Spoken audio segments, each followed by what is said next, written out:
आज 2 जुलाई 2025 में रात की प्रभु यीशु मसीह से प्रार्थना प्रस्तुत है। हे अनंत प्रेम और अनुग्रह के स्रोत, आप हमें इस शांत रात में अपनी उपस्थिति का एहसास कराते हुए बुला रहे हैं। हम आपके सम्मुख आदर, भक्ति और धन्यवाद के भाव से झुकते हैं। इस पूरे दिन आपने हमारे कदमों को संभाला, हमारे विचारों को दिशा दी और हमारी आत्मा को आश्वस्त किया। हम स्वीकार करते हैं कि दिन भर के भाग दौड़ में हम कई बार आपकी मधुर आवाज से अनजान रहे, पर अब जब रात का सन्नाटा अपना घेरा कस रहा है, हमारा हृदय केवल आपको ही पुकारता है। प्रभु, जब हम दिन के हर छोटे बड़े अनुभव को याद करते हैं, हम महसूस करते हैं कि आपकी दया हर सांस के साथ हमें घेरे रही। आपने हमें सांसें दी, भोजन दिया, रिश्तों में स्नेह दिया, चुनौतियों में मार्गदर्शन दिया और सफलता में नम्रता दी। जो बातें मन में कठिनाई और उलझन ले आई थीं, उन्हें भी आपने अपनी शांति से ढका।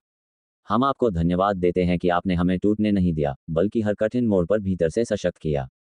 हे प्रभु यीशु, इस रात में हम उन क्षणों को लेकर आपके सामने पश्चातापी मन से आते हैं जब हमारी वाणी, विचार या कर्म आपकी पवित्र इच्छा से दूर जा बैठे। जब किसी निराश या पीड़ित जन की पुकार सुनकर भी हम मौन रहे, उन पलों के लिए क्षमा करें। जब लालच या स्वार्थ के कारण हम सत्य का साथ न दे सके, हमें क्षमा करें।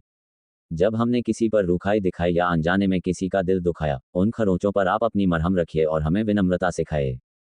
साथ ही, हे प्रेम के प्रभु, हम उन अपूर्णताओं को आपके हाथ सौंपते हैं जिन्हें हम स्वयं सुधारने में असमर्थ हैं। हमारे भीतर जो भय, ईर्ष्या, क्रोध या घमंड छिपा बैठा है, आप अपने आत्मिक प्रकाश से उजागर करें ताकि हम सचमुच स्वतंत्र हो पाएं। हमें एक ऐसा मन दीजिए जो क्षमा करना जानता हो, एक ऐसी दृष्टि दीजिए जो सब में आपकी प्रतिमा देख पाए, और एक ऐसी वाणी दीजिए जिसमें आपकी दयालुता झलके। प्रभु यीशु, रात के इस समय जब चारों ओर धीमी धीमी शांति फैल रही है, हम आपसे विनती करते हैं कि आप हमारी रक्षा की ढाल बनकर हमारे घरों को आशीष दें। जब हम गहरी नींद में हों, आप हमारे ऊपर जागते रहिए। बीमारी, दुर्घटना, दुश्चिंता या किसी भी प्रकार की बुरी योजना को अपने शक्तिशाली हाथ से रोकिए। हमें शारीरिक विश्राम दें, पर साथ साथ आत्मिक जागरूकता भी दें जिससे अगली भोर हम नई ताजगी के साथ आपकी महिमा के लिए खड़े हो सकें। हे उद्धारकर्ता, हम आपसे अपने परिवार, मित्रों और उन सभी लोगों के लिए भी मध्यस्थता करते हैं जो अभी असहाय, पीड़ित या निराश हैं। जिनके घरों में आर्थिक संघर्ष है, आप उन्हें उदार सामर्थ्य दीजिए। जो रोग शैया पर हैं, आप उन्हें चंगाई प्रदान कीजिए। जो मानसिक उथल पुथल से जूझ रहे हैं, आप उन्हें अपनी शांति से स्थिर कीजिए। जो आध्यात्मिक रूप से भटक रहे हैं, आप उन्हें अपने वचन की ज्योति दिखाए।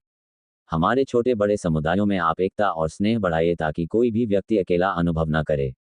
प्रभु, आने वाले कल के लिए हम आपके साथ चलने का निश्चय करते हैं। हमारे निर्णयों, हमारे कर्मों और हमारे शब्दों में आपकी मदद से नम्रता, प्रेम और दृढ़ता हो। अगर कल हमें चुनौतियां मिलें तो उनसे भागने के बजाय आप पर भरोसा करना सिखाए। अगर सफलता मिले तो अहंकार से बचाकर आपकी महिमा को अग्रिम स्थान देने का अनुग्रह दीजिए। हमारी योजनाओं को आपकी योजना में पिरोकर उनका उद्देश्य स्पष्ट कीजिए, ताकि जीवन का हर क्षण आपकी आराधना बन सके। हम विशेष रूप से उन लोगों को आपके चरणों में रखते हैं जिन्होंने गलत राह पकड़ ली है या अपराध के जाल में उलझ गए हैं। आप उन्हें अपनी करुणा के आलोक से घेरिए, उन्हें हृदय परिवर्तन का अवसर दीजिए।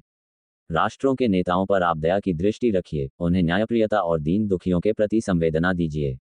हमारे शहरों और गांवों में शांति बनाए रखने के लिए आप हम सब से मिलकर काम कराए। हमारी आंखें खोलिए ताकि हम पड़ोसी के दुख को समझें, हमारे हाथ बढ़ाइए ताकि हम सहायता कर सकें। हे अनंत पिता, इस रात हम बाइबल के उस वचन को हृदय में धारण करते हैं कि जो आप पर विश्वास करता है, उसे कभी लज्जित होना नहीं पड़ता। इसी प्रतिज्ञा के साथ हम अपने मन के सभी बोझ आपके सामने रखकर चैन की नींद लेना चाहते हैं। हम जानते हैं, जब हम सोए होंगे भी आप कार्यरत रहेंगे, क्योंकि आपका प्यार कभी सोता नहीं।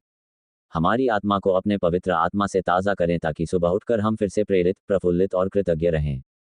हे पिता परमेश्वर, इस प्रार्थना को हमारे उद्धारकर्ता प्रभु यीशु मसीह के नाम से मांगते हैं। आमीन।